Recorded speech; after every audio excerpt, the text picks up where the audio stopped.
Hello बच्चों, let's see this question. So the question is saying which one is false statement. तो statement one हमारा कह रहा है the primary and secondary phloem get gradually crushed due to the continued formation and accumulation of secondary xylem.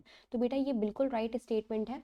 Secondary xylem जो है, क्योंकि cambium की activity जो होती है वो सेंटर की तरफ बहुत ज़्यादा होती है. ठीक है, कैम्बियम की एक्टिविटी सेंटर की तरफ ज़्यादा होती है, तो इस वजह से सेकेंडरी जाइलम जो है वो लगातार बनता रहता है, बार बार बनता रहता है. ठीक है, इसका डिफ्रेंशिएशन जो है वो लगातार बनता रहता है. तो क्या होता है, ये जो सेकेंडरी जाइलम जो है, इसकी सेल जब बनती है तो ये पीछे की तरफ जाती है, बन बन के पीछे की तरफ जा रही होती है इस तरीके से. और अंदर सेंटर में क्या प्रेजेंट होता है, प्राइमरी जाइलम. तो ये देखो मैंने सेकेंडरी जाइलम बना लिया और अंदर हम मान लेते हैं कि प्राइमरी जाइलम है. ये प्राइमरी जाइलम है जो बहुत थोड़ा सा बचा है. ठीक है, ज़्यादा एक्टिविटी किसकी है, प्राइमरी सेकेंडरी जाइलम के अंदर थोड़ा सा पित्त पाया जा रहा होगा.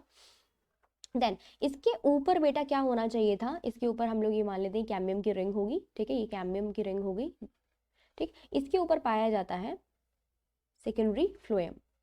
तो ये सेकेंडरी फ्लोएम है और सेकेंडरी फ्लोएम के ऊपर बिल्कुल थोड़ा थोड़ा बचा हुआ, जो बचा है बिल्कुल थोड़ा थोड़ा अमाउंट में बचा हुआ पाया जा रहा है प्राइमरी फ्लोएम. ठीक है, सो हम लोग यहाँ लिख लेते हैं this is pith.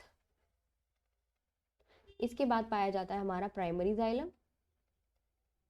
Primary xylem के बाद पाया जाता है सेकेंडरी जाइलम. सेकेंडरी जाइलम के बाद प्रेजेंट होता है कैम्बियम रिंग.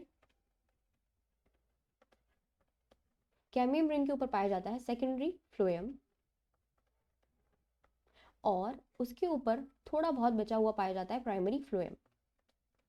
क्या होता है, लगातार एक्टिविटी कैम्बियम की होती रहती है, यानी कि कैम्बियम जो है वो लगातार क्या करती रहती है, डिफरेंशिएट होती रहती है. और कैम्बियम की एक्टिविटी सेंटर की तरफ ज़्यादा होती है, तो सेंटर यानी कि इस तरफ ज़्यादा होती है, तो जिसकी वजह से जो सेल बनती है वो पीछे खिसकती रहती है, खिसकती रहती है. तो जब ये सेल ऐसे पीछे खिसकती जाएंगी, बनती जाएंगी, बनती जाएंगी, तो इवेंचुअली क्या होगा, primary phloem and secondary phloem जो है वो क्रश्ड कर जाएंगे, क्रश हो जाएंगे. ठीक है, दिखाई नहीं देंगे, थोड़े से ही बचेंगे. तो ये बिल्कुल राइट है हमारा.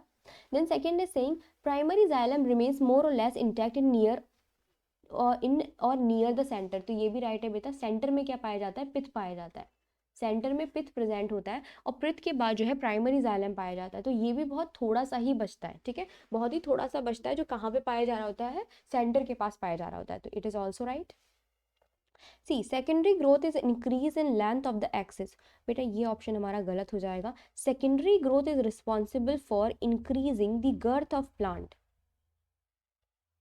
Increasing the girth of plant, तो ये गर्थ को बढ़ाती है, ना कि लेंथ को. लेंथ को बढ़ाने के लिए प्राइमरी ग्रोथ होती है. ठीक है, primary growth is responsible for length बढ़ाने के लिए. ठीक है, हाइट बढ़ाने के लिए प्लांट की. But secondary growth is responsible for the increasing the girth of plant. ठीक है, चौड़ाई, डायमीटर को बढ़ाते हैं. तो हमारा फर्स्ट स्टेटमेंट है C. Then C is the right answer.